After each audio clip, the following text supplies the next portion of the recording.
평화공감 사회적 대화 한마당 포럼을 시작하겠습니다. 안녕하십니까?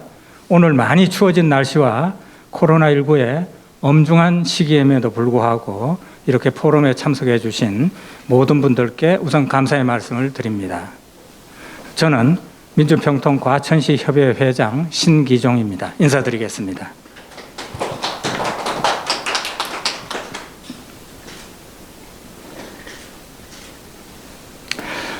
오늘 포럼은 그동안 계속되고 있는 이 코로나의 확산세로 인해 가지고 온라인 유튜브로 녹화 제작되고 있습니다. 제작된 유튜브는 앞으로 많은 분들에게 링크해 가지고 다 함께 이렇게 공유할 예정입니다. 그리고 이 코로나와 이 협소한 장소 관계로 국민의례는 생략하도록 하겠습니다. 오늘 진행하는 2020년 평화공감 사회적 대화 한마당 포럼의 주제는 남북 보건의료 교류협력의 현황과 전망입니다. 지금은 남북의 상황이 상당히 좀 경색되어 있습니다만, 그러나 앞으로는 새로운 변화가 진행이 될 경우에는 남북관계 개선의 실마리는 무엇보다도 먼저 우리 인도적 차원의 보건의료 분야가 제일 우선적으로 풀어나가야 될 거로 생각을 하고 있습니다. 이런 점으로 볼 때 오늘의 포럼은 매우 실질적이고 시의적절하고 유익한 토론이 될 거로 생각하고 있습니다. 그럼 오늘 귀한 말씀을 나눠주실 분들을 소개해 올리겠습니다. 먼저 포럼의 전반적인 진행을 맡아서 해주실 한만길 경기지역 포럼 위원장님을 소개하겠습니다. 박수로 환영해 주십시오.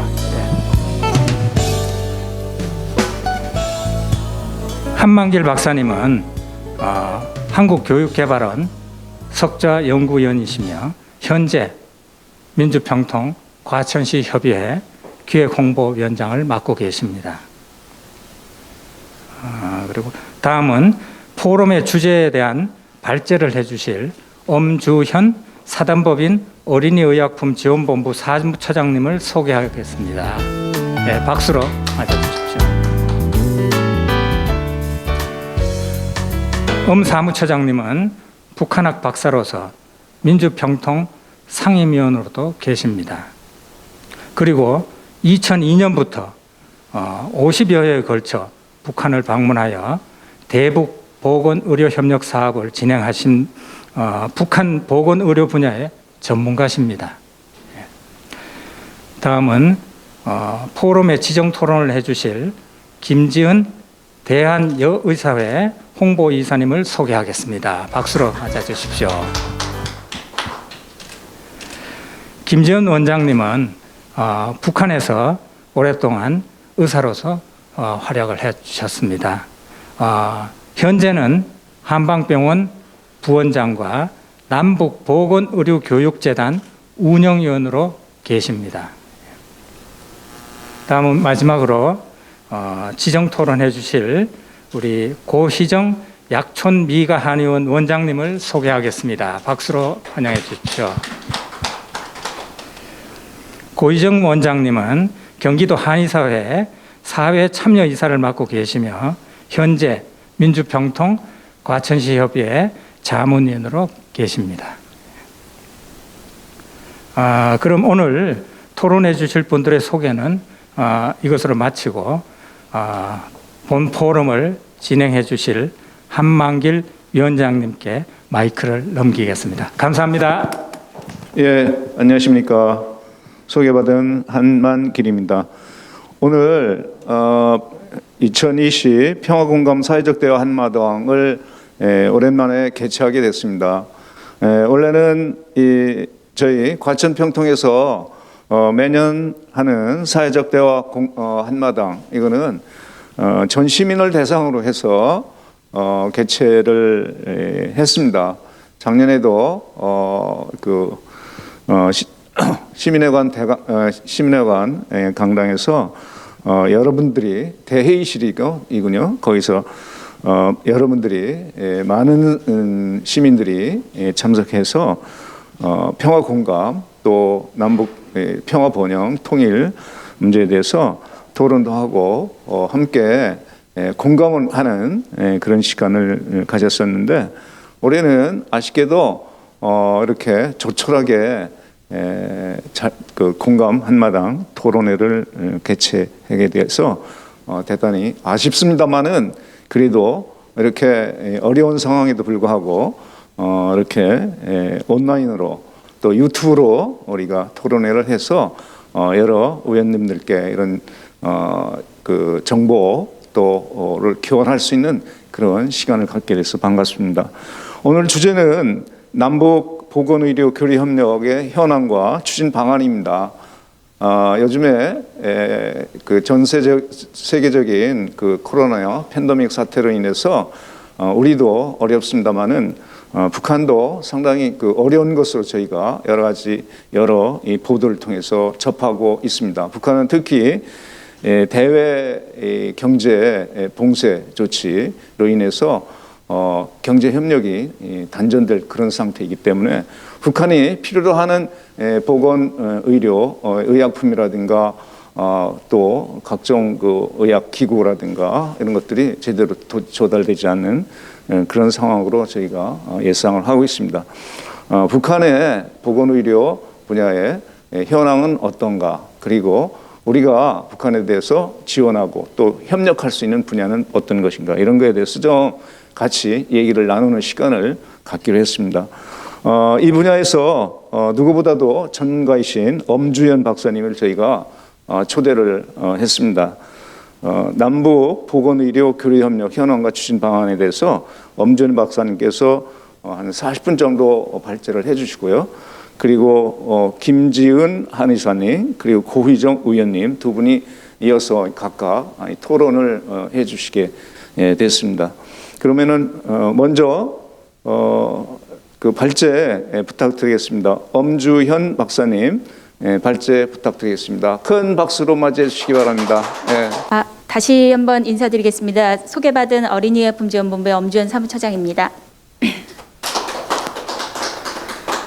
이제 채 한 달밖에 안 남은 것 같아요. 2020년이 온 지 얼마 안 됐는데 하여튼 아쉽기도 하고 어쨌든 대북 지원 활동가로서 그다음에 연구했던 학자로서 20년이 정말 아쉬운데 21년을 어떻게 준비해야 될까라는 고민을 담으면서 오늘 토론하신 선생님들과 좀 그 안을 과천에서 같이 만들었으면 좋겠다라는 생각을 하면서 발표를 시작하겠습니다. 이 사진은 제가 2018년에 5년 만에 평양에 갔을 때 만경대 어린이 종합병원에서 이제 어린이 환자와 엄마랑 찍은 사진입니다. 벌써 2018년이니까 2년 전의 일이죠. 그런 거고, 그다음에 아시겠지만 2020년 코로나19 1월 달서부터 코로나19가 전개가 됐고 그것과 관련해서 2018년에 잠깐 드라마틱하게 전개됐었던 남북 보건의료 교류 협력이 2019년 2월에 완전히 중단됐고 2020년 코로나19를 계기로 해서 우리 문재인 대통령도 그렇고 이제 최근에 바뀐 이인영 통일부 장관도 이 보건의료를 계기로 해서 교류 협력을 다시 시작하자라고 계속해서 얘기를 하고 있지만 여전히 이제 북쪽의 반응은 없는 상태입니다. 그렇다면 지금 현재 북쪽이 코로나19를 어떻게 대응하고 있는지, 그다음에 두 번째로는 2018년에 남북 교류 협력이 어떻게 진행됐었는지 좀 말씀을 드리고, 그리고 2018년에 나왔었던 김정은 정부가 벌써 2012년에 집권을 했기 때문에 그때 김정은 정부가 어떤 보건의료 정책을 취했는지 좀 이해를 할 필요가 있고, 그다음에 이제 마지막으로 2020년 내년에 남북 보건의료 교류 협력의 전망이 어떻게 될까 같이 논의하는 자리였으면 좋겠습니다. 첫 번째로 제 소개를 좀 드리면 이게 어쨌든 남북 보건의료 교류 협력의 역사와 연계가 되는 거라서 제가 발표를 드리는 건데 저는 2002년서부터 사업을 시작했습니다. 근데 실제로는 대북 사업은 1995년 북쪽이 유엔에다가 공식적으로 우리 너무 힘드니까 도와줘라고 하는 인도적 지원에서부터 시작됐기 때문에 저는 그래도 빨리 시작한 편이 아니었어요. 남쪽의 민간단체들은 1996년서부터 단체 만들어서 사업을 시작했고 어린이협지원본부도 96년부터 활동을 했지만 97년에 단체 만들어서 했으니까 20년이 넘은 단체인 거죠. 근데 제가 2012년에 석사를 졸업을 했고 2015년에 박사 수료하고 2020년에 박사 논문 졸업하면서 이렇게 박사가 된 거거든요. 2012년, 14년은 이명박 정부였고 2015년, 17년은 박근혜 정부였고 그 다음에 2020년 8월에는 문재인 정부였어요. 그러니까 대북 사업이 거의 20년 이상 됐는데 정부에 따라서 활동가가 활동하지 못하고 공부할 수밖에 없는 상황이었던 거죠. 교류협력이 10년 동안은 잘 됐고 10년 동안 잘 안 됐었던 그런 역사를 좀 보여주고 있는 거고요. 2020년도 마찬가지입니다. 저는 2018년에 1월 1일서부터 신년사에서 대남 정책 막 하면서 강릉 동계올림픽 시작하면서 진짜 드라마틱하게 전개된 거거든요. 왜냐하면 2016년 2월에 개성공단을 완전히 폐쇄하면서 남북교류협력 진짜 중단됐었거든요.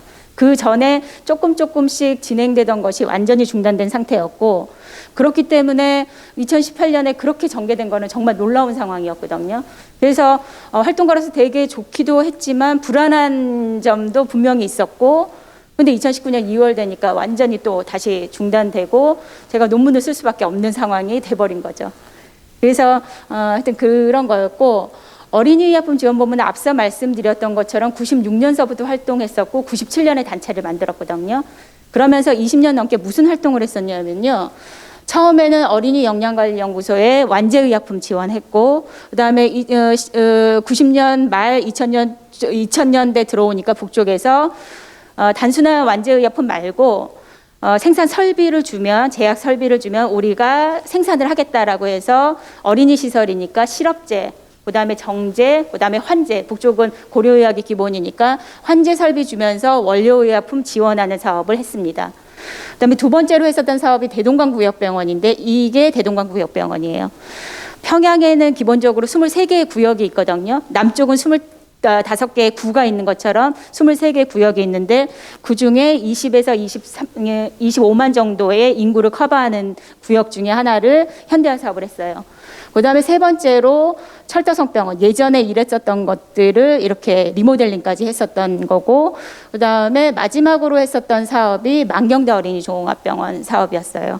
이 사업들을 보시면 대동강구역병원은 의료 설비나 완제의약품 기증했다면 철도성병원은 병원 리모델링을 하는 사업까지 추진을 했고 마지막에 만경대 어린이종합병원은 아예 건설을 하는 사업을 추진을 했었던 거죠. 이렇게 10년 동안 되게 다양한 사업들을 추진을 했었고 이 외에도 그 북쪽의 제약 전문가들을 북경에 모시고 와가지고 GMP 교육 이런 사업을 또 하기도 하고 그러니까 10년 동안 되게 다양한 사업들이 있었던 거죠. 근데 그게 2008년 이명박 정부 들어오면서 점점점 줄었었던 거고 2016년 2월에 완전 중단됐었던 상황입니다. 그렇다면 지금 2020년 1월부터 전개됐었던 코로나19 정세의 북측을 좀 보면요. 북측이 이 코로나19에 반응하기 시작한 것은 2020년 1월 22일 노동신문에서 첫 언급을 했는데 중국에서 신형 코로나 비루스에 의한 전염병 급속히 전파되고 있다라는 보도를 시작을 합니다. 근데 북쪽의 이 반응은 나름 되게 신속한 반응이었어요. 남쪽과 그렇게 다르지 않아요. 20일 전후로 해서 그렇게 된 거였고 그다음에 WHO의 반응도 1월 30일 날 나왔었던 거기 때문에 그렇게 늦지 않았고 그다음에 실제로 1월 22일에 외국인 관광을 완전히 중단했고요. 25일에 항공편 취소하면서 국경을 완전히 폐쇄합니다. 그러고 나서 1월 30날 중앙인민보건지도위원회를 설치하면서 기존의 위생방역체계를 국가위생방역체계로 전환하고 있는 중입니다. 그러면서 2월서부터는 노동신문이 보통 그러니까 노동신문은 365일 나오는 신문이에요. 당 기관지이고 하루에 보통 한 40건의 기사가 나오는데 그중에 5건 이상의 기사를 게재할 정도로 되게 관심이 높은 상황이고요. 2020년 2월에 그랬다는 거고요. 처음에는 의사들도 이렇게 마스크 안 쓰고 이렇게 위생방역 사업하는 것들이 나오다가 이제 2월 넘어가면서는 이제 전 국민이 마스크를 쓰고 있는 모습들을 좀 보여주고 있고요.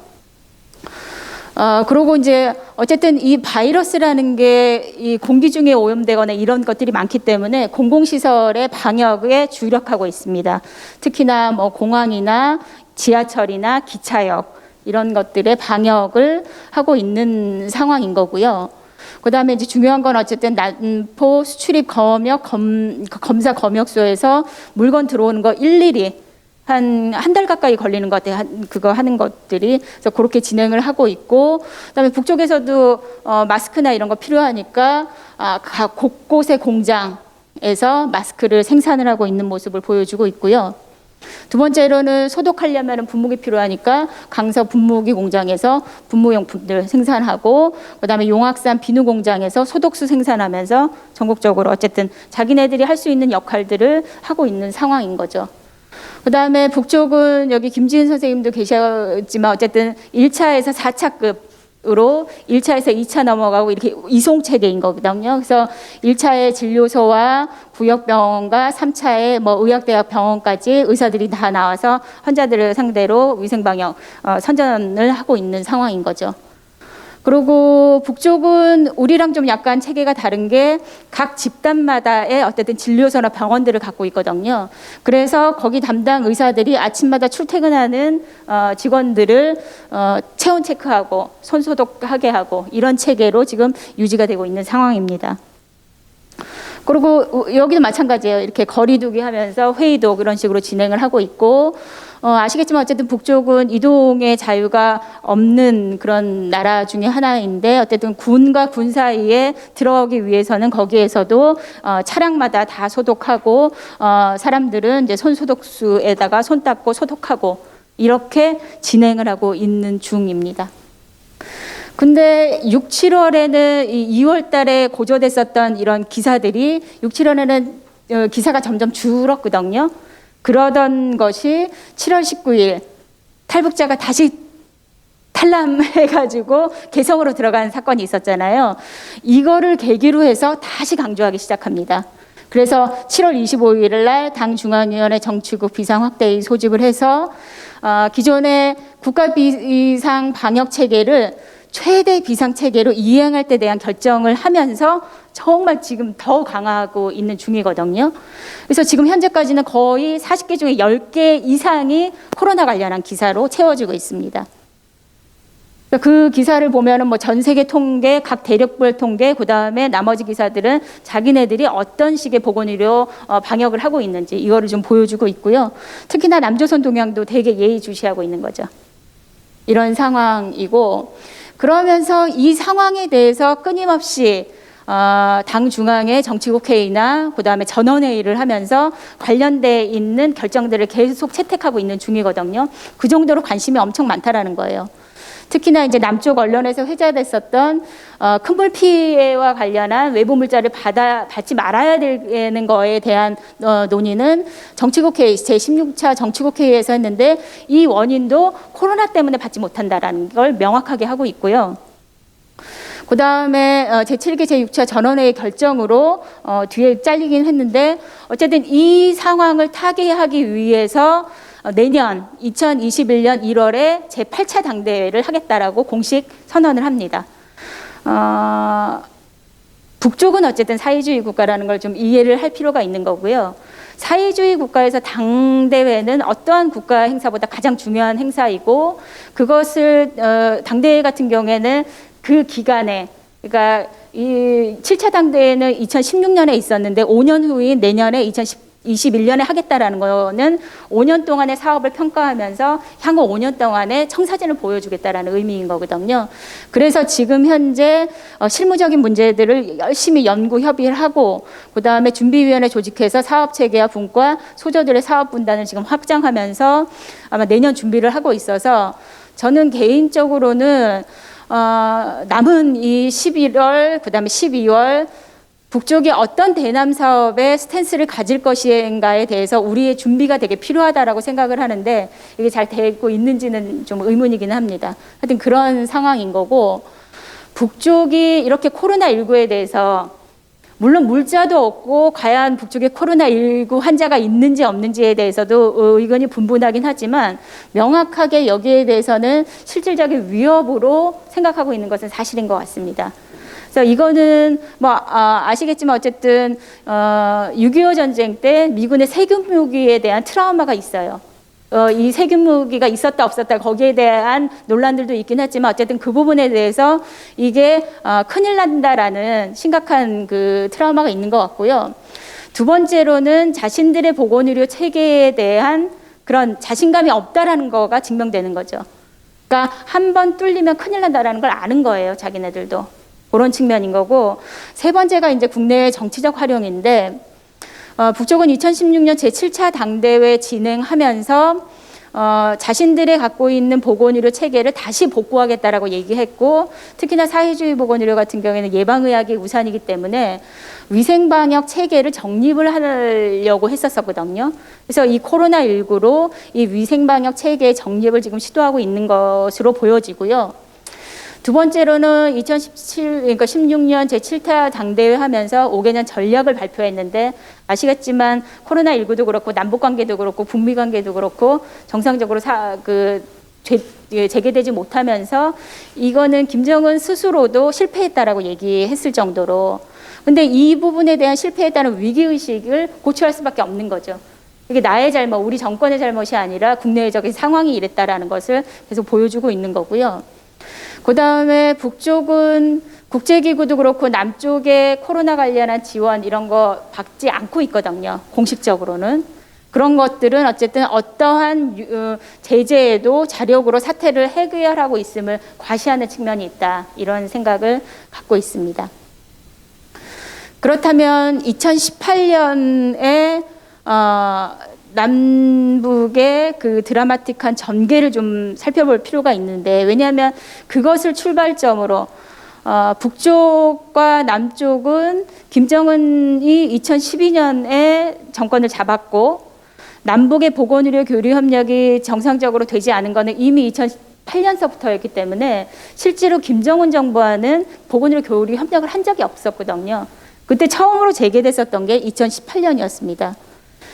2018년에 좀 상기를 해보시면 3차례의 정상이 만났고 2차례의 선언이 지금 발표가 됐는데 저는 되게 놀라웠었던 거는 어쨌든 한반도에는 더 이상 전쟁은 없을 것이며 새로운 평화의 시대가 열렸다라고 천명을 하면서 남북관계 전면적이면 획기적인 개선과 발전, 그 다음에 군사적 긴장관계 상태를 완화, 전쟁 위협을 실질적으로 해소하면서 평화체제 구축에 대해서 얘기를 했다라는 점이 되게 중요한 거인 거고요.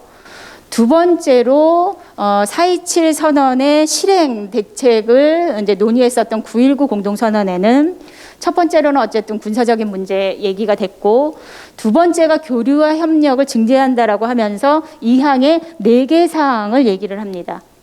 4개 사항 중에 마지막 4번째로 전염성 질병의 유입 및 확산 방지를 위한 긴급 조치를 비롯한 방역 및 보건의료 분야의 협력을 강화하겠다라고 이미 선언에 들어가 있어요. 이게 저는 되게 놀라웠었던 게 많은 다양한 선언들이 남북관계에 있었지만 전염성 질환과 관련해서 선언에 담은 것은 유일했습니다. 저는 이게 남북 두 지도자가 2020년 코로나19를 예상을 했는지는 모르지만 전염성 질환 관련해서는요. 기본적으로 우리도 마찬가지예요. 단순한 질병의 문제가 아니라 안보의 문제인 거거든요. 그렇기 때문에 교류 협력이 활발했었던 시기에도 북쪽이 남쪽 민간단체한테 전염성 질병, 예를 들면 결핵 이런 부분에 대해서 지원 요청하지 않았어요. 그러니까 남쪽의 단체 중에 유진벨이 사업을 하는데 그 유진벨 대표는 미국인인 거죠. 국제사회는 이렇게 전염성 질병과 관련한 그런 것들을 요구했을지 모르지만 남쪽 단체가 우리가 하겠다라고 하면 됐다라고 얘기를 했을 정도로. 근데 어쨌든 선언에 들어갔다라는 거죠. 그리고 되게 놀랐었고 그러면서 2018년 9월에 전염성 질환 협력에 근거해가지고 11월에 보건의료 분과회담을 전개를 합니다. 북쪽의 보건성과 남쪽의 복지부가 만나서 그래서 나온 게 남북 보건의료 분과회담 공동보도문이에요. 여기 내용을 자세히 보시면 2018년 안에 전염병 정보 교환을 시범적으로 실시한다. 두 번째로는 결핵과 말라리아를 비롯한 전염병들의 진단과 예방 치료를 위해 서로 협력한다. 그다음에 중장기적인 방역 및 보건의료 협력 사업을 다양한 방법으로 추진하고 전염병 공동 대응 및 보건의료 협력 사업의 효과적인 이행을 위해서 공동 연락 사무소를 활용해서 상호 계속 교류를 한다라는 게 들어갔었던 거죠. 이 내용을 아시는 분이 그렇게 많지 않더라고요. 어쨌든 이 선언이 계속 이어졌으면 2020년 코로나19 대응은 공동으로 할 수밖에 없는 거였어요. 그리고 실제로 2018년 12월에 남북의 국정금 실무협의를 통해서 인플루엔자와 관련한 정보를 교류를 했어요. 교류를 하면서 인플루엔자 치료제인 타미플루를 북송하기로 한 거죠. 근데 타미플루는 결국 못 들어갔죠. 타미플루는 전혀 문제가 없었는데 계속 릉로로 이동하는 트럭이 유엔 제재 사항이라고 유엔사가 얘기하는 바람에 못 들어갔었던 거고, 이 물자를 기다렸었던 북쪽의 보건성 사람들은 개성에 있다가 그냥 돌아갈 수밖에 없었던 상황인 거죠. 이런 상황이 2018년에 있었던 거예요. 그러고 이 상황이 전반기에 있었다라고 하면 북쪽은 초기에는 당국 간 협의가 진행이 됐었고 6월, 7월 넘어가면서 민간과 남쪽의 민간과 이제 만나기 시작했거든요. 만나면서 제가 8월 달, 9월 달 이제 북쪽과 논의하는 과정에서 얘기됐었던 게 뭐냐면 북쪽 선생들이 교류협력 사업에 대한 계획 방도 협의를 논의하면서 걸린 문제를 좀 추진하고 싶다라고 하면서 당국이랑 논의를 계속하면서 교류협력을 강화하자라고 하면 모든 게 유엔 제재 때문에 안 된다라고 얘기한다. 그렇다면 남쪽 민간과는 무슨 사업을 할 수 있는지 한번 같이 논의를 해보자라는 거였어요. 그런 상황에서 우리도 얘기를 한 게 2017년 12월에 유엔 제재가 정말 빡세게 들어간 거거든요. 그 유엔 제재가 실제로 어떻게 운영되는지 우리 민간단체도 몰랐던 거예요. 그런 상황에서 그렇다면 먼저 완제의약품을 받아줬으면 좋겠다라고 얘기해서 합의서를 2018년 9월에 맺고 22종의 남쪽의 완제의약품을 승인을 받아서 북송을 합니다. 예전에는 그냥 물자 북송만 하면 되는데 이 완제의약품조차도 전략물자인지 유엔 제재인지 와치리스트는 국내 제재인 거거든요. 이걸 다 일일이 체크를 받아야 하는 거예요. 이런 상황이었던 거죠. 그래서 어쨌든 승인을 받아서 물자를 보내고 나서 평양 방문을 할 수 있었던 겁니다. 11월에 평양을 방문했고 방문 기간은 보시면 아시겠지만 대부분 다 보건의료 시설인 거죠. 기본적으로 우리 단체가 보건의료 전문가들이 모여있는 단체여서 그렇기도 했지만 아시겠지만 문재인 대통령 등 해가지고 정부 관계자 갔을 때도 보건의료 시설 되게 많이 보여줬거든요. 그러니까 북쪽이 지금 현재 자랑스럽게 보여줄 수 있는 기관 중에 하나들도 보건의료 시설인 거죠. 그래서 갔었던 거고, 근데 아시겠지만 2019년 2월에 북미 회담이 하노이에서 완전히 노딜로 끝나면서 이게 완전히 중단됐어요. 그러니까 민간과도 완전히 대화를 중단했고 정부 차원은 물론이고요. 그러면서 북쪽은 그러니까 미국한테는 셈법을 바꿔오라고 얘기를 했고 남쪽 당국에게는 선언 지키라고, 우리 민족끼리의 기치에 따라서 선언 지키라고 얘기를 했습니다. 근데 2019년 내내는 미국도 그렇고 우리 당국도 그렇고 거기에 대한 답을 줄 수가 없었던 거죠. 그러고 나서 북쪽의 움직임이 뭐였냐면 2019년 12월에 당 중앙위원회 제7기 제5차 전원회의를 통해서 정면 돌파전을 선언을 합니다. 그 기본의 내용을 딱 보면, 기본 사상 및 정신을 보면 제재 해제에 대한 미련은 금물이고 이 제재는 장기성, 그다음에 향후 적대 세력들의 제재 속에서 살아야 간다는 것을 기정사실화한다라는 거고요. 그다음에 자기네가 봤을 때 미국과 논의하는 과정에서 보니까 미국은 핵 문제가 아니어더라도 우리에게 다른 표적을 들이대면서 계속 압박을 할 거다라고 하면서 어쨌든 정면 돌파전을 얘기를 합니다. 근데 전 이 정면 돌파전 이 회의에서 주목할 거는 뭐냐면 정면 돌파전과 함께 과학, 교육, 보건 사업 개선을 얘기를 해요. 그러면서 뭐냐 하면은 어쨌든 현식의 과학, 교육, 보건 사업에서 결정적 전환을 일으키는 것이 북한식 사회주의를 수호하며 사회주의 영상을 빛내는 게 가장 절박한 문제이고 절실한 문제이다. 라고 하면서 얘기된 게 평양의 종합병원 건설을 얘기를 한 거죠. 그러면서 우리 식대로 살아가겠다고 하면서 군중 집회 엄청 했었죠. 2019년 12월에. 그러고 나서 2020년 1월에 코로나19가 터져서 지금 현재까지 이렇게 된 거고, 그리고 2018년에 재개되었었던 상황에서 북쪽이 판단했을 때 이 22종 물자 봤는데도 3개월 이상이 걸렸어요. 완제의약품 이거 봤는데. 옛날에 시절 좋았을 때는 그냥 이거 승인받아서 북쪽 남포 항까지 가는데 일주일 걸렸거든요. 근데 요거 가지고 거의 3개월 이상이 걸렸던 거고, 두 번째로는 저희가 두 차례에 이제 2차에 걸쳐서 보내려고 했었는데, 이게 완제의약품 중에서도 와치리스트, 아까 국내 제재라고 말씀드렸잖아요. 이런 거에 해당하는 물자들이 있어서 또 그거는 또 빼고 보내게 되는 거예요. 그러니까 해당하는 물자 자세히 보시면은 원료가 비타민 C로 되어 있는 거죠. 그러니까 이제 통일부에 확인한 결과는 어쨌든 비타민 C는 핵 출출을 하는 촉매제로 쓰이기 때문에 비타민 C는 안 된다라는 거였어요. 이런 식의 제재가 되게 촘촘하게 되어 있는 거죠. 실제로 해보니까.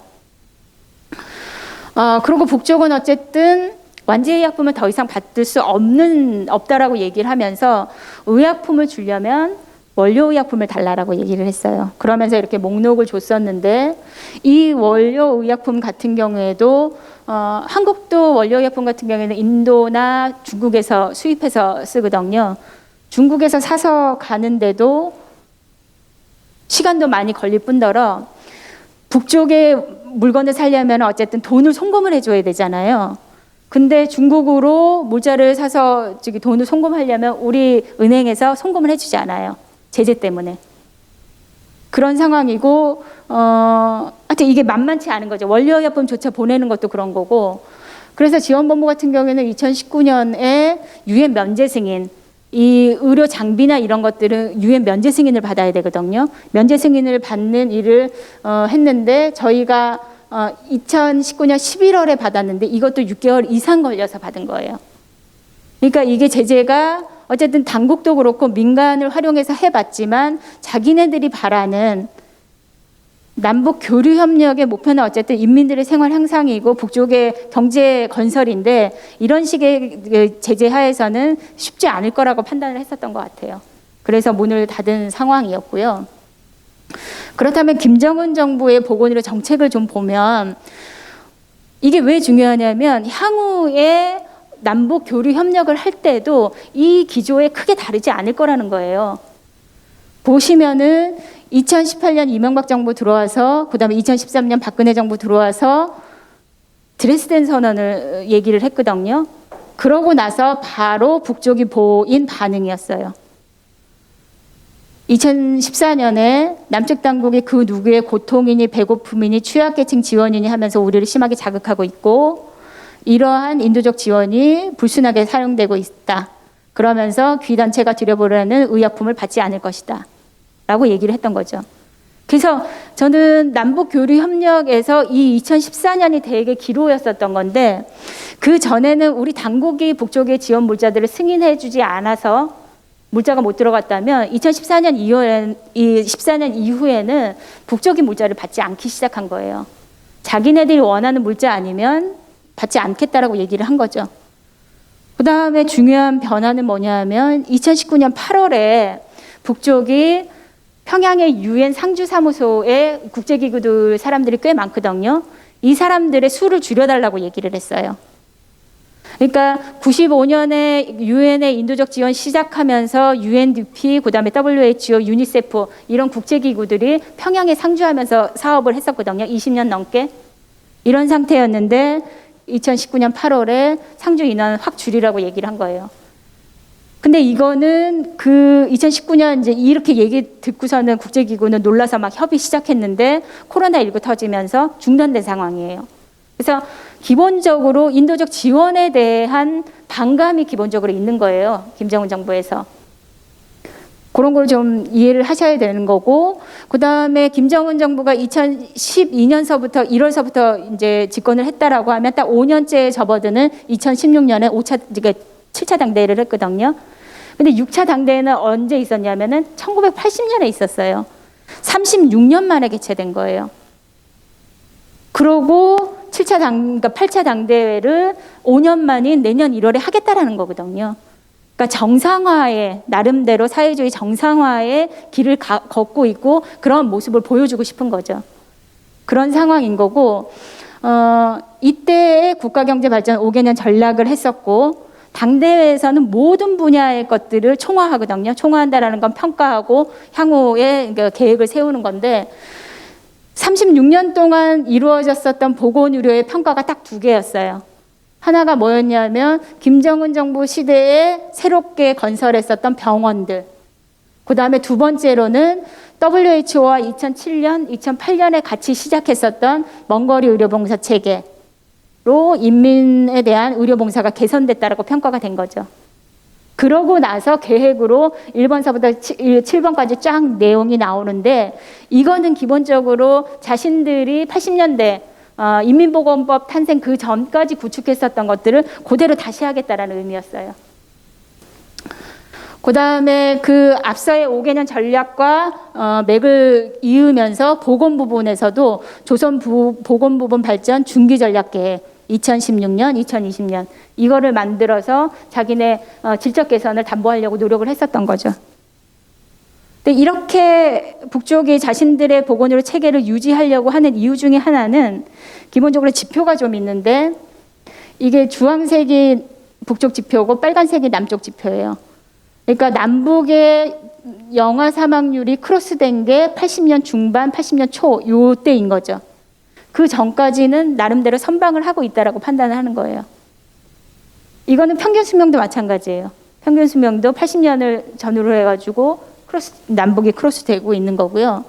이거는 지역별 5세 미만 아동 사망률 비교인데, 가장 위가 개발도상국 평균이고요. 녹색이 전 세계 평균이에요. 물론 주황색은 선진국 평균이겠죠. 이 빨간색이 북쪽 평균이에요. 우리의 시각으로 봤을 때는 북쪽의 보건의료 형편이나 이런 게 심각한데, 전 세계나 개도국의 평균을 보면은 나름 선방하고 있는 거예요.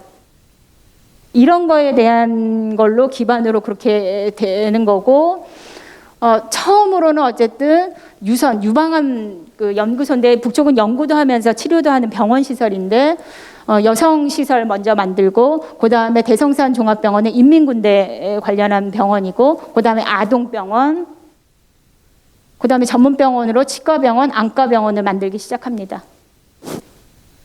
이게 따닥따닥 붙어 있어요. 그래서 여기를 병원거리라고 얘기를 하거든요. 보시면 제가 옥류아동병원에서 맞은편 평양산원을 찍은 거예요. 바로 앞에 있는 거고, 그 다음에 이 선생들은 치과 선생들인데, 요 뒤는 안과병원이에요. 눈동자 있고, 이거 안과병원처럼 보이죠? 그러니까 이렇게 되어 있는 거예요. 치과병원 있고, 안과병원 있고. 그 다음에 평양산원과 이게 그 거리가 그렇게 멀지 않은 거죠. 그리고 바로 이 앞에 노동신문에는 이렇게 빈터로 나와 있는데, 이거는 이런 건물이 들어가 있어요. 이 건물은 뭐냐면 순복음교회에서 짓담한 조용기 심장병원이에요. 이거를 그냥 그대로 세워두고 있는 거죠. 저는 이거 2018년에 가서 보고서는, 이게 재개의 목적도 있구나, 그냥 둔 게, 이런 생각도 했어요. 그러니까 어쨌든 건물을 짓다 말고 이제 의료 장비나 이런 것들이 들어가야 되는데, 정부 바뀌면서 못한 거였거든요. 이런 상황이고, 그 다음에 평양종합병원, 이것도 이 근처에 있는데, 이게 당창건 기념탑이잖아요. 이게 여기 보면 당창건 기념탑이고 이쯤에 있는 거죠. 그 다음에 병원 시설들은 여기에 다 있는 거고, 완전히 평양종합병원을 이제 활용 점정으로 해서 병원거리를 완료하려고 했었던 거예요. 근데 아시겠지만은 원래 쌍십절 10월 10일 당창건 75주년에 하려고 했었던 게 안 됐었죠. 그런 상황이고, 지금 북쪽은 기본적으로 병원이 엄청 커요. 이게 평양종합병원인데 현대 아산보다도 크다라고 하더라고요. 그런 상황이고 지금 코로나19의 상황, 그 다음에 2018년에 우리가 어떤 보건의료 교류 협력을 했었는지, 그 다음에 세 번째로는 북쪽 김정은 정부 들어서서 어떤 보건의료 정책을 추진했는지를 좀 보여줬다면, 그렇다면 향후 우리는 어떤 스탠스와 어떤 준비를 가지고 전망을 해야 되는가라는 좀 고민을 담은 건데, 기본적으로 북의 입장은 남북 관계에서 이제 대등한 입장, 정상국가로의 대응을 준비를 하고 있는 것 같고요. 그 다음에 집권 이후의 행보를 보면 어쨌든 인도적 지원 불허. 그러니까 남북 관계가 정전 체제인 이상에는 그냥 전쟁 상태인 거거든요.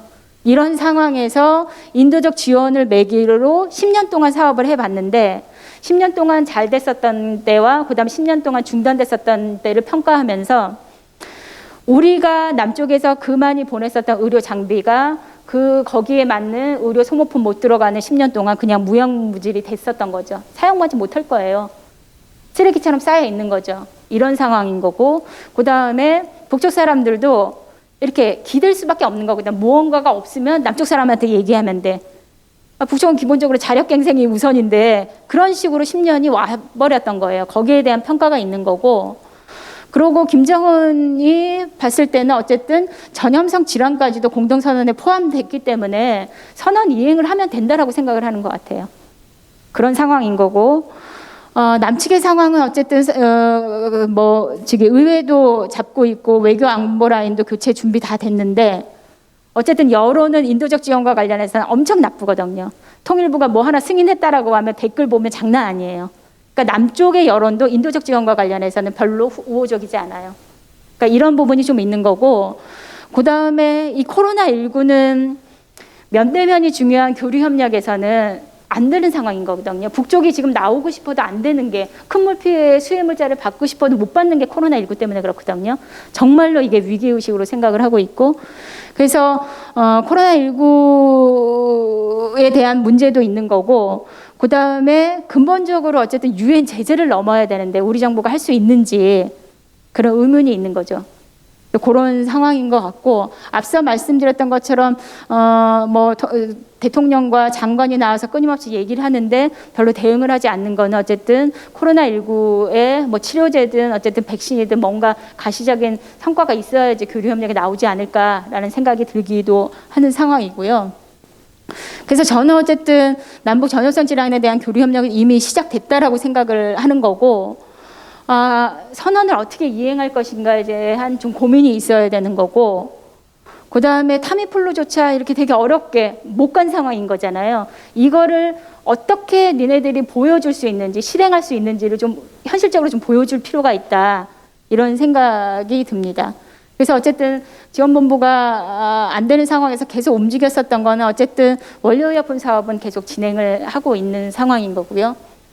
두 번째로는 유엔 면제 승인을 2019년에 받았고, 이거는 이제 휴대용 초음파 받았었던 거고, 올해 또 한 6개월 거쳐서 치과 치료 물자들을 승인을 받았는데 이번엔 규모가 되게 커요. 보철물 생산 장비, 보철물 가공 기기, 보철물 광학기, 치과용 모델 스캐닝을 승인을 받았고, 이 물자들인데요. 이 물자들은 북쪽 전역을 커버하려고 준비를 하고 있습니다. 6개의 세트를 12개로 해서 진행을 하고 있거든요. 그래서 아시겠지만 어쨌든 북쪽은 9개 도와 평양, 남포, 개성 등 12개의 주요한 도시에 의학대학이 있고, 의학대학이 있다라는 것은 임상병원이 있는 거고, 임상병원의 역할을 대부분 독급병원이 하는 거라서 그 독급병원에 전체에 다 커버할 수 있게 유엔 면제 승인을 받아 놓은 상태고, 이 물자는 북쪽이 오케이 하면 언제든지 들어갈 수 있게 준비를 지금 맞추고 있는 거고요. 그다음에 저희 단체가 2019년에 어쨌든 유엔 제재 상황을 보니까 이게 정말 만만치가 않은데, 인적 교류는 그렇게 유엔 제재에 큰 울타리가 없어서 2019년 9월에 아부다비에서 세계 약사 총회를 했었어요. 그때 북쪽 보건소 선생들 초청해가지고 남북의 약사 선생들이 같이 만나서 협의하는 이런 일들을 진행했기 때문에 향후에도 내년에도 어쨌든 가능하면 코로나19를 매개로 해서 국제회의를 좀 진행을 해보려고 그렇게 준비를 하고 있는 상황입니다. 이거는 이제 약간 시간 남으니까 보여드리는 건데 순환공항 평양국제공항이거든요. 예전에는 이랬어요. 제가 2013년에 갔을 때도 그렇게 다르지 않았거든요. 그러니까 몇 년 사이 김정은 집권하고 나서 되게 많이 변화된 모습을 보여주는 거예요, 실제로. 그 다음에 2018년에 제가 갔을 때 놀라웠었던 건 어쨌든 상점인데 다양한 물자들이 많아요. 이거는 예전에 제가 13년에 갔을 때는 중국 물자가 많았었거든요, 상점에. 그렇지 않아요. 다 어디 무슨 공장에서 만든, 자기네들이 만든 공장의 제품들을 진열해서 판매를 하고 있어요. 종류도 되게 많고. 이게 제가 20년 가까이 대북 사업하면서 북쪽에 약국은 처음 들어가 봤거든요. 북쪽이 약국 안 보여줘요. 근데 처음으로 들어가서 봤는데 여기에도 마찬가지로 약들이 각종 다양한 지방의 제약 공장에서 만든 약들을 판매를 하고 있었어요.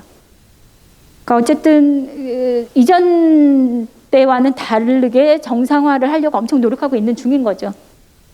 그런 상황인 거고 이 약들은 저희가 좀 갖고 와서 있는 거 있는데 하여튼 제약회사가 되게 다양해요. 이런 상황인 거고 앞서 보였던 거는 평스약국도 있는 거예요. 북쪽에 9개, 그러니까 평스약국이 평양제약공장의 브런치 약국인데 평양에 9개가 있거든요. 그러니까 이거는 평스약국도 아니에요. 평스약국도 아니고 다른 약국인데 이렇게 북쪽에 약국이 되게 많이 생겼다라는 거죠.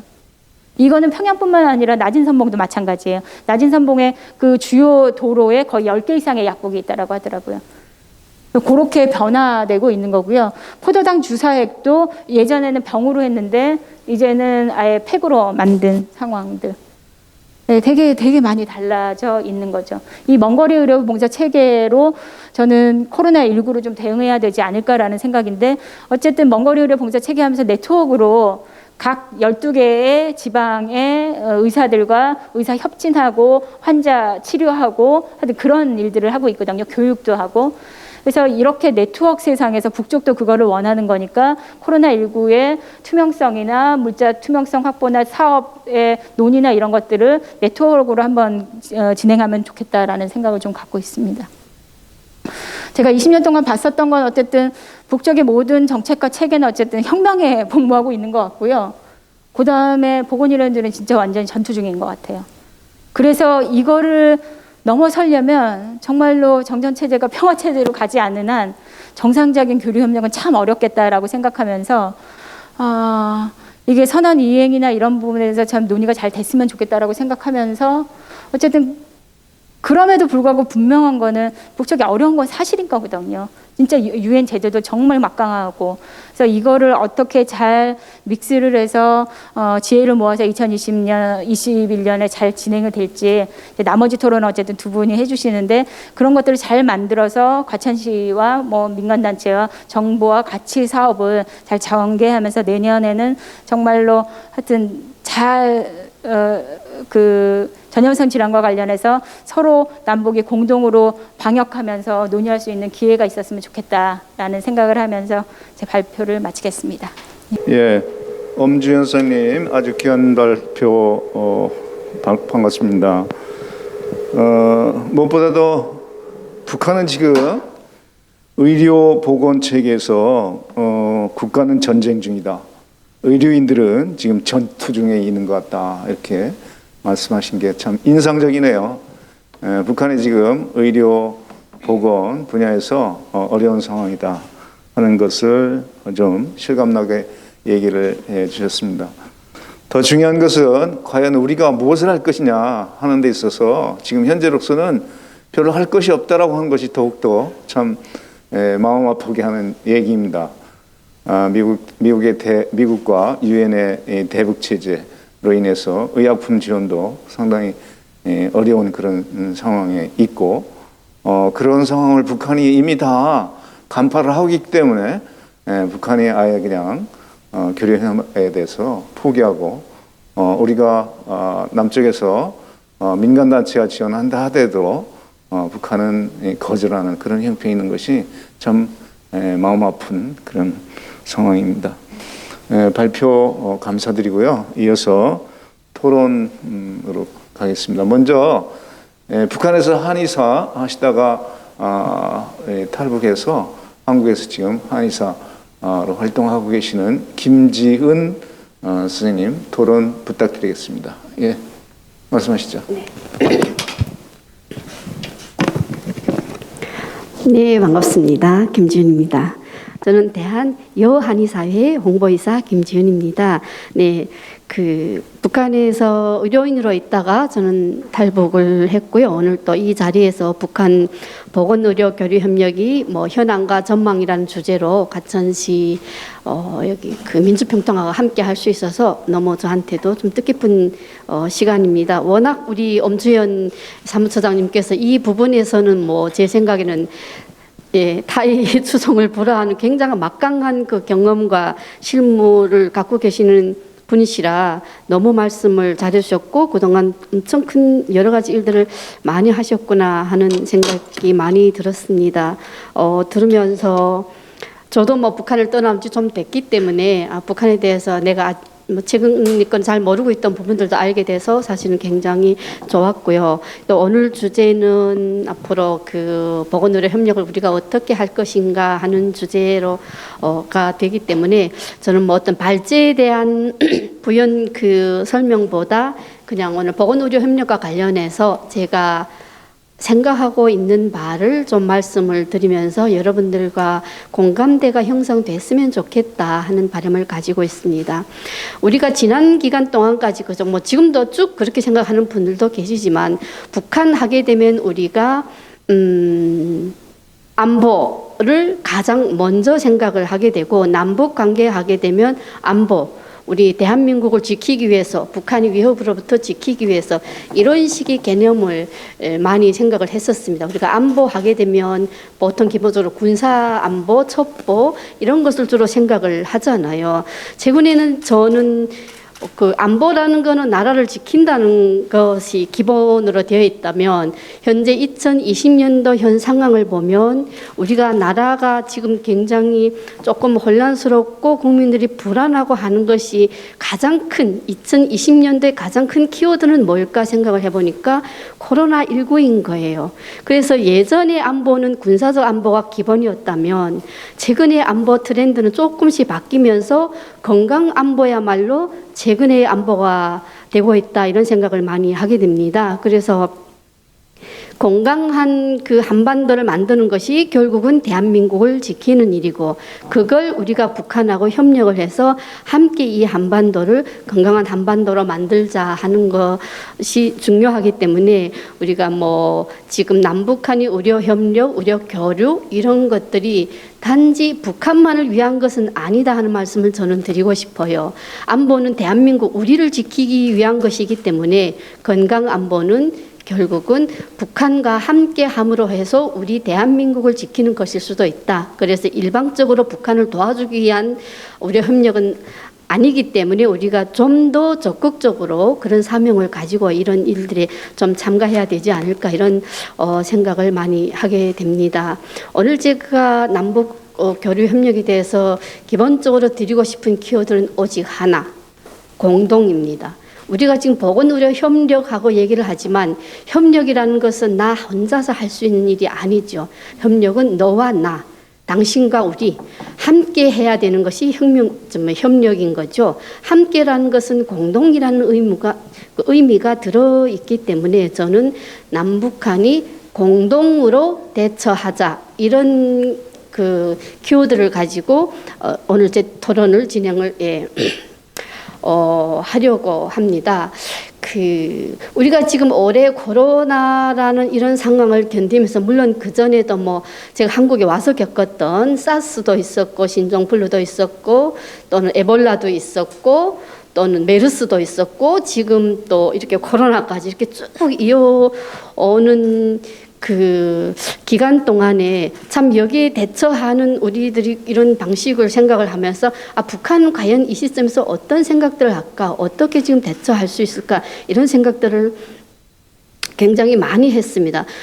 대한민국이라는 이 나라에서는 자체만의 시스템, 발전된 의료 현실, 의료 기구, 의료 시스템 이런 걸 가지고 잘 대처를 하고 있지만 그 북한 땅에서는 조금은 한국과는 다른 환경이기 때문에 그런 부분들이 좀 어렵습니다. 근데 우리만 잘 대처한다 해서 우리가 과연 안전할 수 있을까? 이런 생각을 많이 하거든요. 사실 뭐 코로나도 중국이라는 아주 뭐 우리랑 국경도 완전히 다른 곳에서 발생한 자그마한 바이러스 하나가 지금 전 세계를 강타하고 거기다가 발전된 의료 시스템이나 의료 인력이나 의료 현실을 갖고 있는 우리가 생각하고 있는 누가 생각해도 발전된 이런 나라들도 이런 것이 막 무너지고 있거든요. 그렇기 때문에 저는 이제 질병에 대한 그 공동 대응은 우리 하나만이 살기 위한 것이 아니라 전 지구촌이 함께 살아남기 위한 이런 방법 중에 하나라고 생각을 합니다. 그런 의미에서 우리가 북한 땅에서 발생하는 이러저러한 그것이 전염병이든 감염성 질환이든 어떤 것도 북한에서 발생을 하고 있지만 그것이 우리 남한의 파급력을 남한의 그 영향을 미치지 않는다는 보장을 할 수가 없기 때문에 북한하고 협력해서 북한의 전염병이 발생하지 않도록 하고 그것이 결국 우리도 살아남기 위한 방법이 하나로 생각하면 좋겠다는 생각이 듭니다. 그래서 이 공동이라는 그 기호들을 가지고 저는 오늘 두 가지로 사실은 제기를 하고 싶습니다. 우리가 그동안 남북의료 협력도 여러 차례 진행이 됐고 뭐 여러 그 단체들에서 진행이 됐지만 저는 생각하기에 한국은 NGO 단체들이 많아서 각각의 NGO 단체들에서 자기들의 역할을 정말 진짜 피 터지게 하고 있는 모습들을 저도 보고 있거든요. 근데 북한은 개인 또는 어떤 개인적인 단체들이 그것과 대응할 수 있는 시스템은 아닙니다. 거기는 국가라는 큰 그 덩어리하고 집단하고 대응하는 시스템이기 때문에 한국도 그에 맞춰서 공동협력센터 같은 걸 우리가 만들면 어떨까? 그래서 그 안에 감염병센터 우리가 지금 생각하고 있는 뭐 질병관리본부 같은 그런 걸 남북이 공동으로 그걸 운영하고 거기서 모든 걸 총괄하는 이런 센터가 있으면 어떨까 하는 생각을 해봅니다. 그래서 거기에 뭐 전염병팀 또는 뭐 일반적인 감염성 질환팀 또는 학술연구팀 그리고 북한은 고려의학이 그 의료의 굉장히 많은 부분을 차지하고 있습니다. 그래서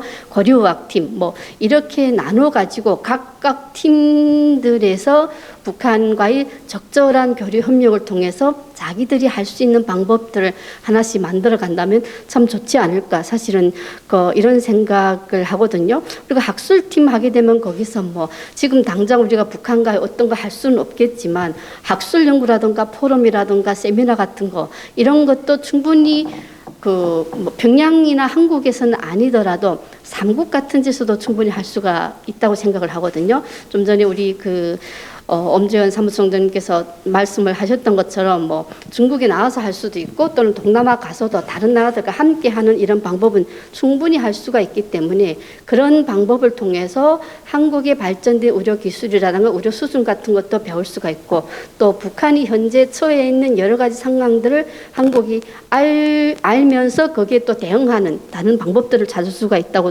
생각을 하고요. 또는 함께 공동으로 논문을 쓰는 것도 제의해 볼 수 있는 방법이 아닐까 이렇게 생각을 하고 있습니다. 예를 들면 한국에서 뭐 예를 들면 어떤 질환에 대해서 한국에서 누군가가 이런 논문을 썼다면 그에 대해서 북한에서 보고 거기에 덧붙일 수 있으면 또는 북한 환경에서 어떻게 할 수 있으면 이런 같이 논문을 발표해서 국제학술지에다 싣는 이런 방법도 북한이 나름대로 자기들이 이렇게 마음이 문을 열고 국제사회에 나올 수 있는 방법이 아닐까 이렇게 생각을 하고 있고요. 그리고 저는 고려의학 부분에 대한 거 2018년도 4월 봄쯤 됐었나요? 문재인 대통령께서 전염물 신약을 북한하고 해서 뭐 10년 안에 10개 정도의 전염물 신약을 만든다는 말씀을 하셨습니다. 그때 저는 이거 진짜 가능성이 있는 거다 하는 생각을 했거든요. 왜냐하면 북한은 고려의학, 한국에서 얘기하면 한의학이죠. 이 부분에 대한 현장 경험이 사실 굉장히 많습니다. 양방이 물론 세계적인 수준에 따라가지 못하기 때문에 한방에 대한 부분을 많이 의존할 수밖에 없어서일 수도 있겠지만 이랬든 저랬든 그에 대한 경험이 쌓여 있다는 것은 굉장히 각광할 만한 일이죠. 우리가 몇 년 전에 우리 이웃 나라에서 개똥쑥으로 우리가 노벨 말라리아 치료제를 개발을 해서 노벨상을 수상하신 경우도 있습니다. 우리가 남북한이 보건의료가 협력을 해서 노벨의학상을 수상하지 못한다는 법은 저는 없다고 생각을 하고요. 저는 항상 앞으로 대한민국의 노벨의학상은 통일의학으로 하는 생각을 상당히 많이 가지고 있습니다.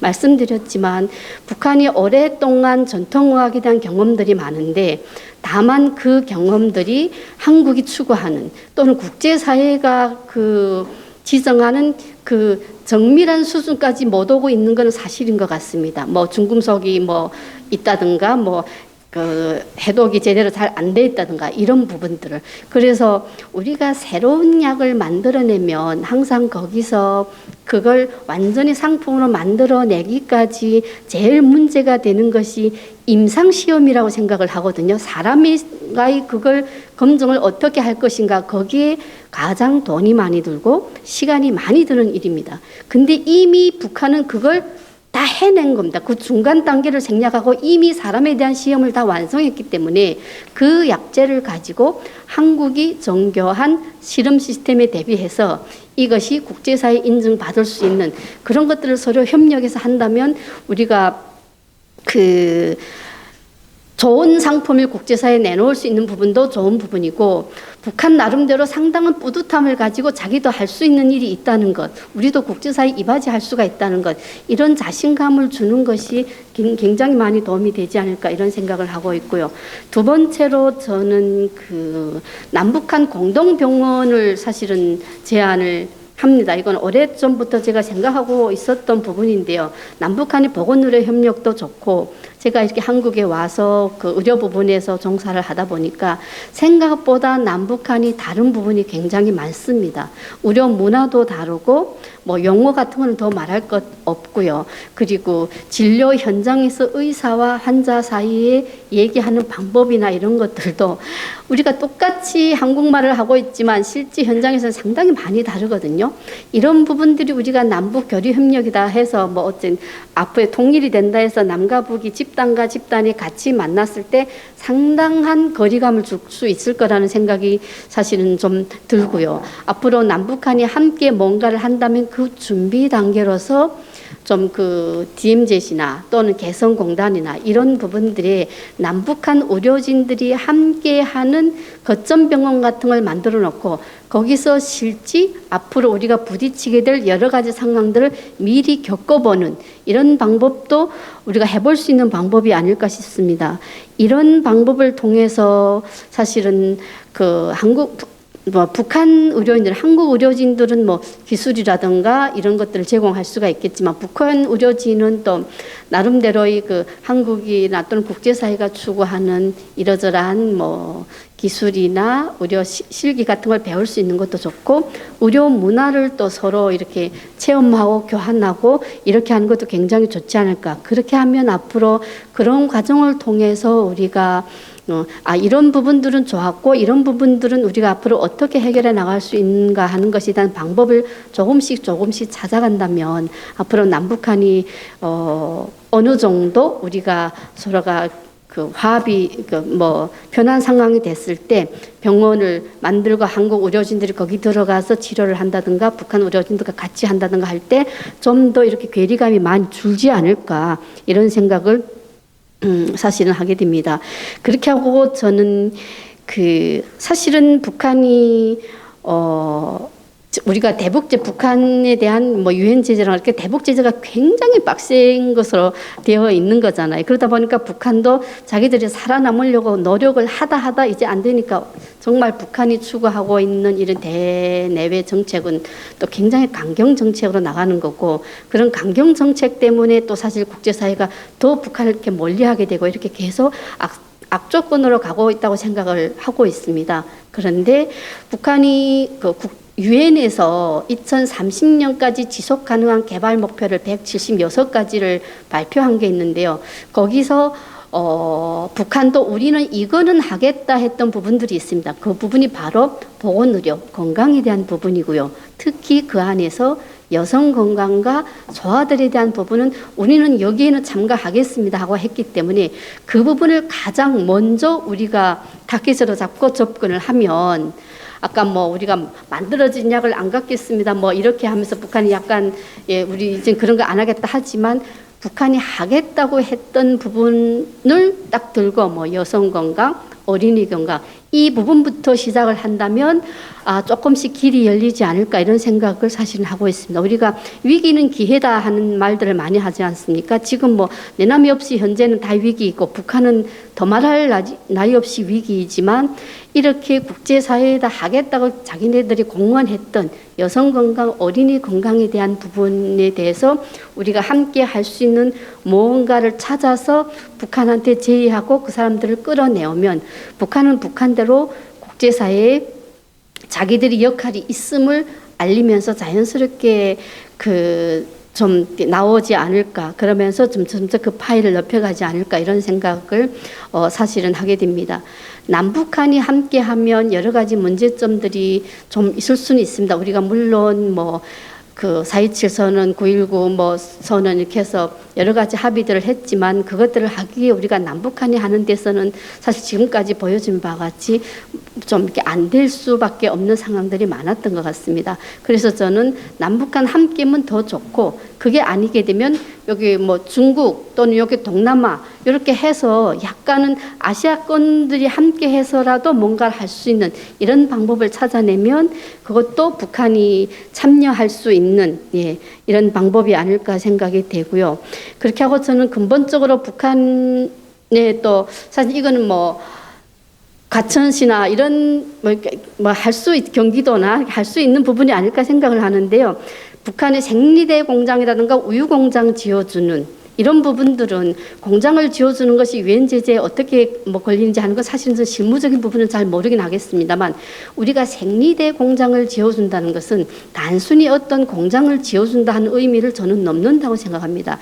생리대는 가임기 여성들한테 굉장히 필요한 거고요. 가임기 여성들이 자기들이 건강과 자기 몸을 잘 관리함으로 해서 그 여성들로부터 우리가 한반도의 미래가 태어날 거잖아요.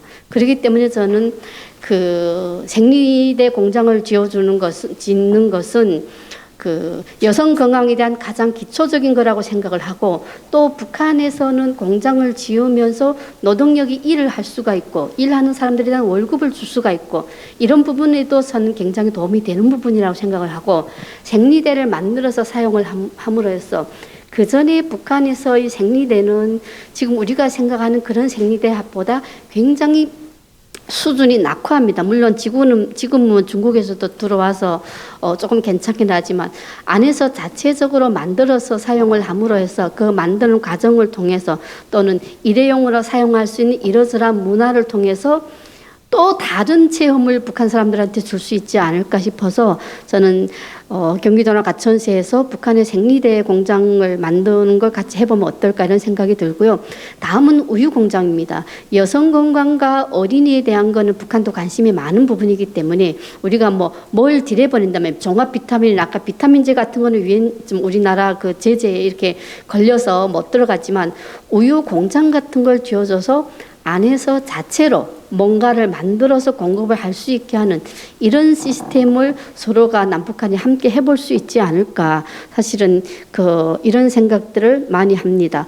북한은 보건의료 환경이 굉장히 열악하지만 의료 시스템은 상당히 잘 돼 있습니다. 지금 현재 기본적으로 북한이 국영 시스템이어서 국가에서 다 관리를 하고 있지만 그 현실이 열악해서 그 시스템이 무용지물이 됐다는 것뿐이지 그렇게 열악한 환경에서도 그 시스템이 완전히 없어지거나 소실되지는 않았거든요.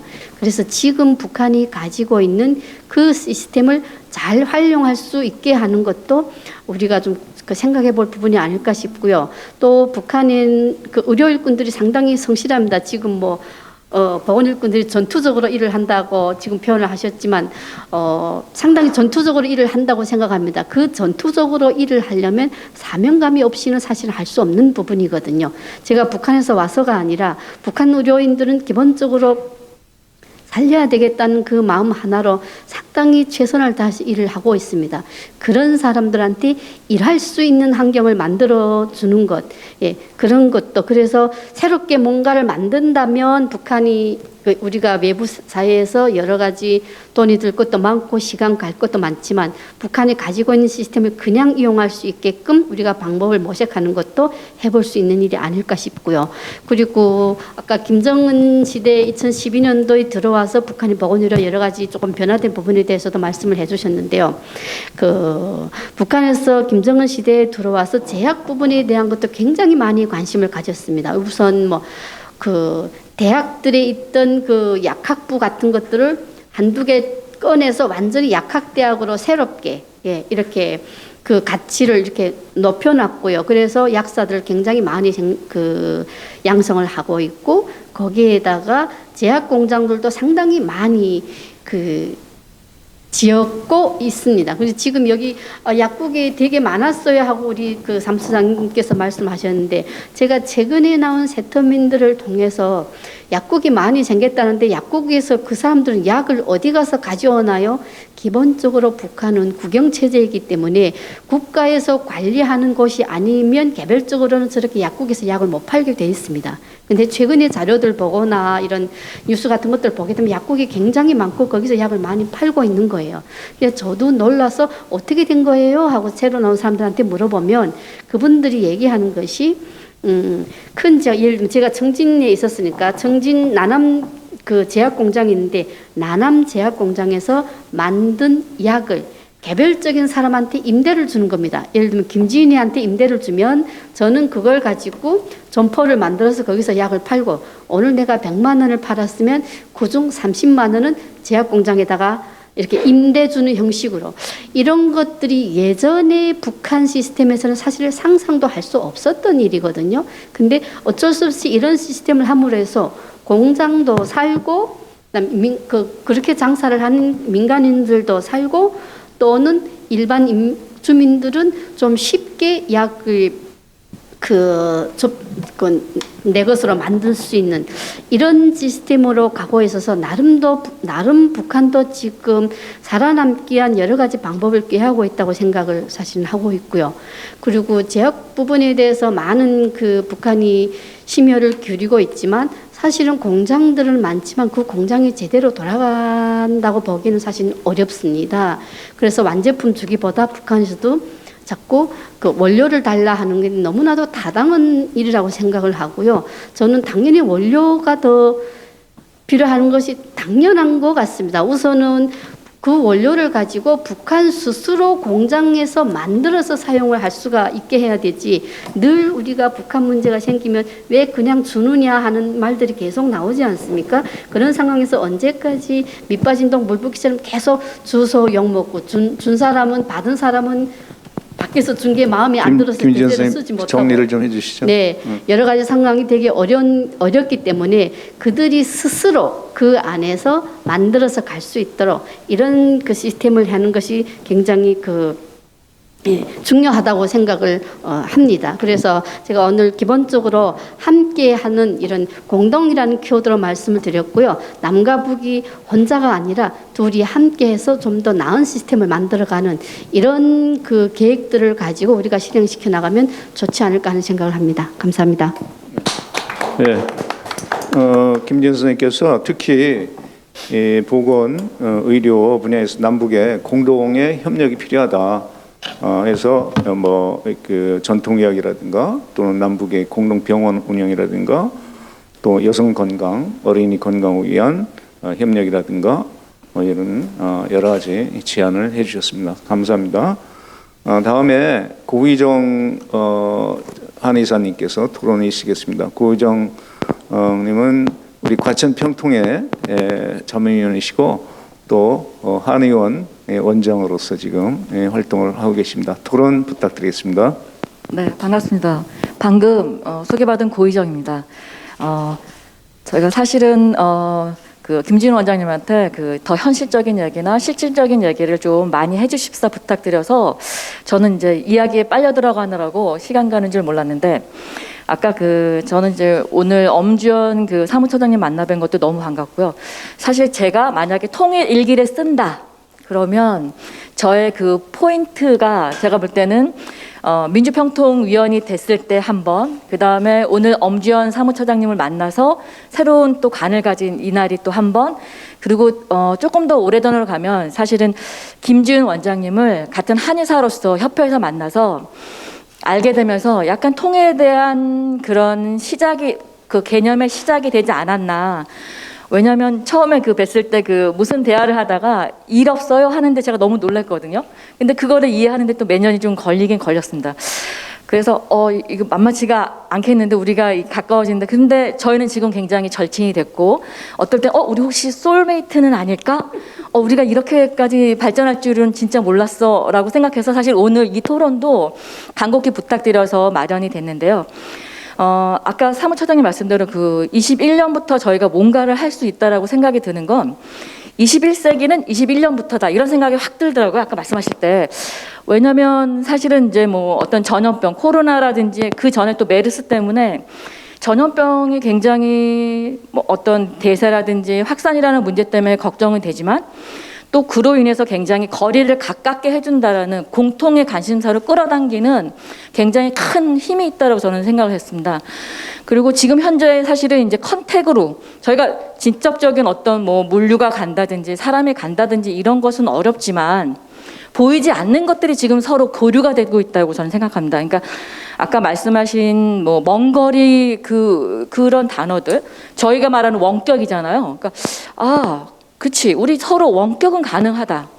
그 다음에 또 제가 보니까 그 북한 의료에 대해서 사실은 오늘의 이 계기로 조금 더 사실은 찾아봤는데, 북한 의료가 예전에는 뭔가가 자꾸 채워줘야 된다고 저는 그냥 단편적으로 생각했습니다. 그러니까 시민의 일환으로 뭔가 자꾸 보내야 되나 막 이렇게 생각했는데, 이번 기회에 조금 더 면밀히 보면서 장점이 있어. 그러면 양쪽의 장점이 합의되는 지점. 그래서 20세기까지는 어떤 물질의 뭐 인도적 차원의 어떤 그 지급이라든지 그런 보내는 거였다면 21세기는 이거 우리 품앗이다. 품앗이.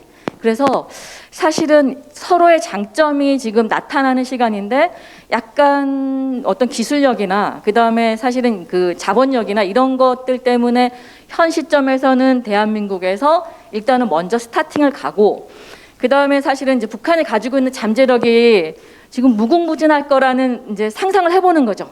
저는 그냥 일개 이제 시민의 입장에서 상상을 하면서 그 부분이 씨앗이 발화가 되는 시점이 되면 양쪽에 대단하겠다, 시너지가. 그러니까 아까 말씀하실 때 논문할 때 제가 빈약하지만 같이 써야 되나?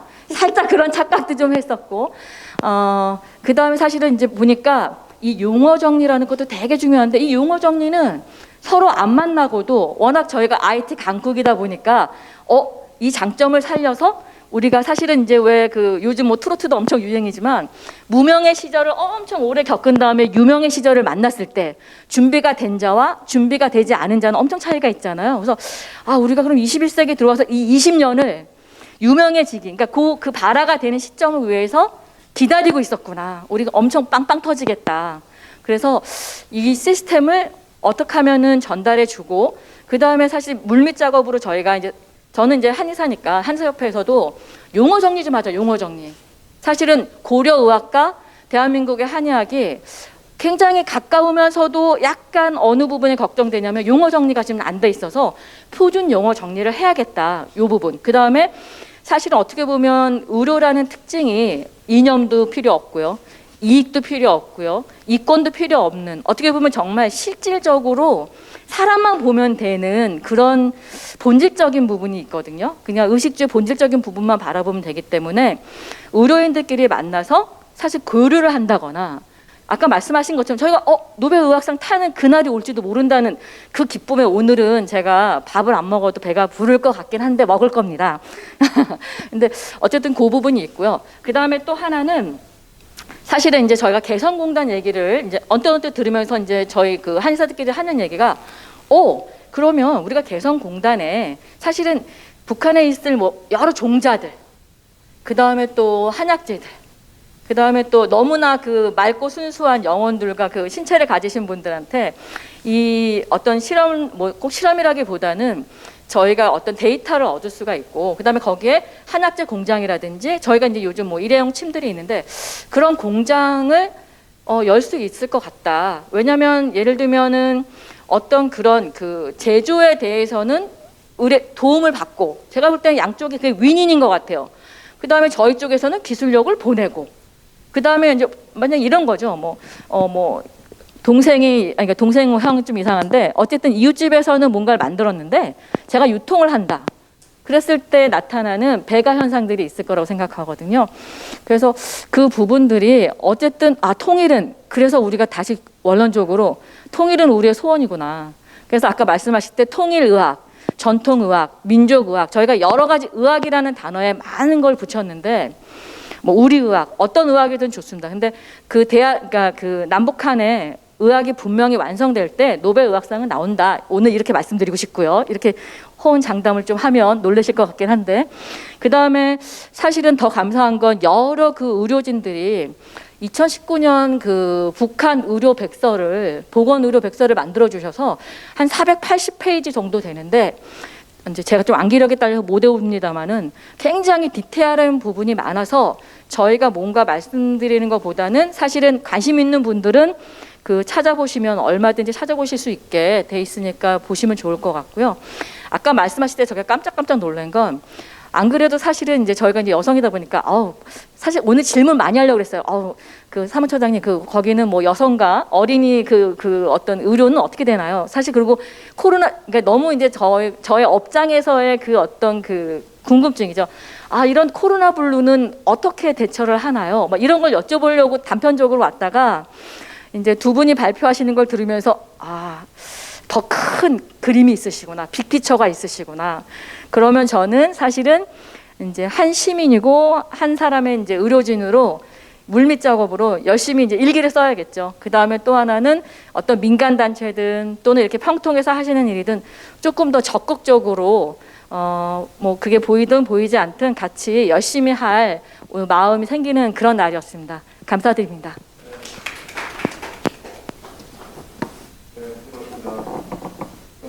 고의정 의원님께서 특히 이제 보건의료분야에서 북한과 협력할 수 있는 분야를 장기적으로 구성한다면 우리가 할 일이 많다라고 하는 그런 말씀을 해주셨습니다. 그러면은 두 분 토론에 이어서 지금 뭐 우리가 지금 여기 객석에 뭐 이렇게 청중이 있는 것도 아니고 우리끼리 발표하신 분하고 토론하신 분하고 좀 간단한 몇 가지 질의응답 같은 거 하면서 이제 마무리 지어야 되겠는데요. 두 분 토론을 하셨는데 엄지연 선생님께서는 토론에 대해서 어떻게 생각하시는지 덧붙여서 제가 아까 이제 고의정 의원님도 그런 언급을 하셨는데 북한에 대해서 우리가 좀 궁금한 점이 많지 않습니까? 특히 지금 코로나 사태로 인해서 전 세계가 지금 보건의료 분야 위기에 봉착하고 있는데 북한의 코로나 상황은 어떤지, 또 우리가 제대로 북한의 실태나 정보를 좀 알 수 있는지, 파악하고 있는지, 그리고 이에 대해서 북한은 어떻게 대처하고 있는지, 이런 것에 대해서 좀 현실적인 그런 실질적인 그런 좀 얘기를 좀 해주시는 것이 좋지 않을까 생각합니다. 어쨌든 발제하신 것에 대해서 한번 의견, 소감을 좀 얘기해 주시죠. 네, 두 분의 그 토론을 들으면서 저도 희망을 갖게 되는 거고요. 실제로 2018년에 그렇게 발을 띄었고 이제 내년서부터는 실질적으로 행동에 옮기면 된다라고 보는 거고, 그다음에 북쪽도 그렇고 남쪽도 그렇고 진짜 역사가 그냥 단편으로 몇 년의 역사가 아니라 분단대 70년 이상의 역사가 있는 거잖아요. 그 과정에서 교류협력을 어떻게 할 것인가에 대한 청사진들이 되게 많았었고 그것들이 이제 선언으로 발현되어 있는 상황이기 때문에 그 마지막에 2018년에 맺었던 선언이라서 이걸 어떻게 현실화할 수 있는가에 대한 지혜를 우리가 모아야 되는 측면이 있고, 그거가 넘어가면 저는 김지은 선생님께서 말씀하셨던 다양한 사업들, 뭐 공장 개성의 병원 같이 공동하고 이런 건 전 문제가 아니라고 생각을 해요.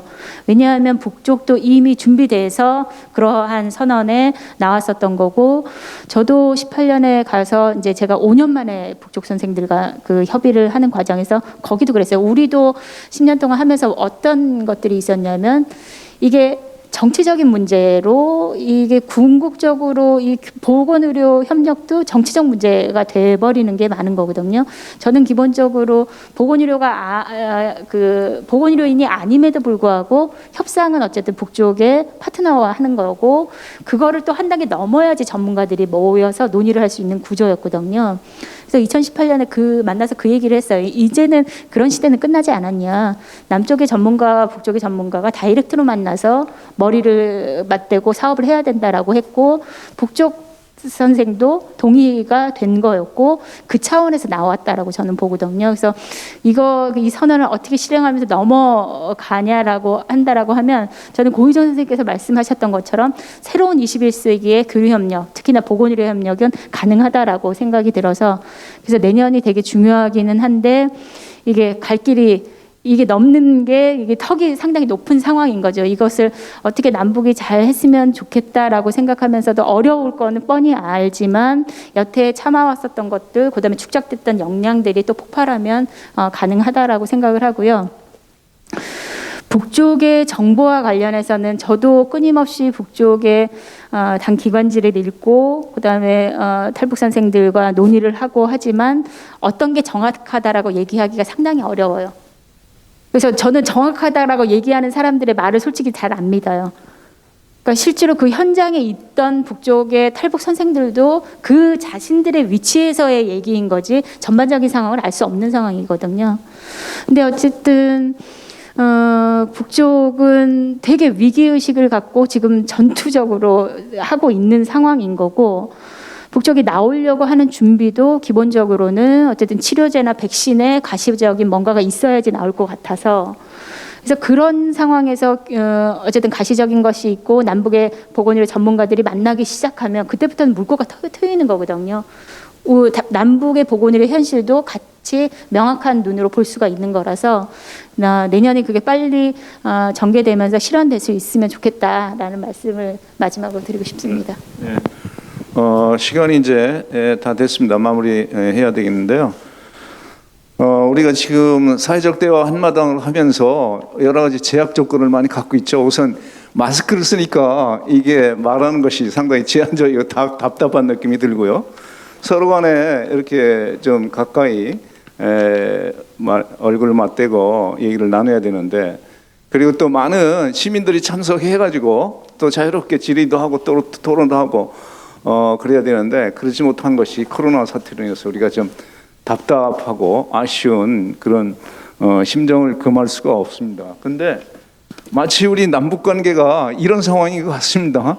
남북 관계가 우리 과거에 북한 지원도 하고 협력도 하고 일시적으로는 그렇지만은 또 지금 단절된 상태이고, 또 북한도 스스로 이렇게 나서지 않으려고 하는 거고, 또 북한에 대한 대북 제재가 여전히 강력한 제약 조건으로 작용을 하고 있고, 남북 관계 또한 코로나 사태만큼 또 우리 마음을 답답하게 하는 그런 상황이네요.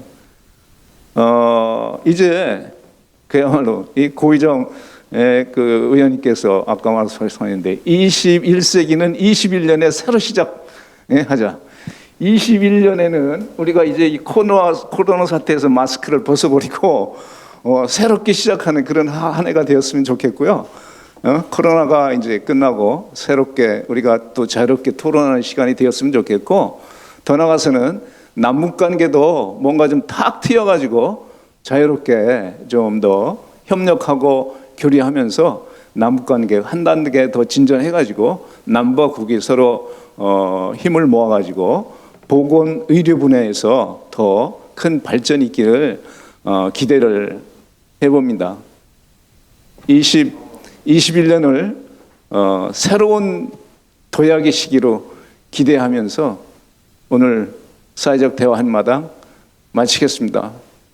고맙습니다.